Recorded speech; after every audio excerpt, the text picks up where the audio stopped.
ஆசையா தேவையா? நமக்கு ஆசை, அதை நியாயமான ஆசை என்று நாமே நினைத்துக் கொள்கிறோம்.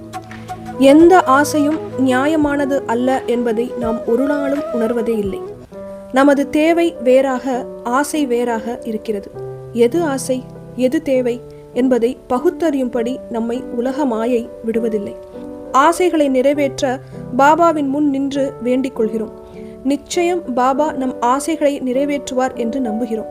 அந்த நம்பிக்கை பாபா மேலான அன்பினால் அல்ல, ஆசையை அடைய வேண்டும் என்ற தீவிர சுயநலத்தால் என்பதனை நீங்கள் உணர்கிறீர்களா? நாம் ஆசைப்பட்டது நிறைவேற வேண்டும் என்று பாபாவிடம் வேண்டிக் கொண்டு அது நிறைவேறாமல் போகும் பொழுது பாபாவையே குறை சொல்கிறோம். பாபா சொல்லி எதுவும் நிகழாமல் போனதே இல்லை. நாமே கற்பனை செய்து கொண்ட ஆசைகளை பாபா நிறைவேற்ற வேண்டும் என்று நாமே கூறிக்கொண்டு பாபாவை வார்த்தை தவறிவிட்டவர் போல் குற்றம் சுமத்துவது நமக்கு இன்னும் பக்குவம் வரவில்லை என்பதையே காட்டுகிறது. நமக்கு நன்மை தராத எந்த ஒரு வேண்டுதல்களையும் பாபா நிறைவேற்றுவதே இல்லை.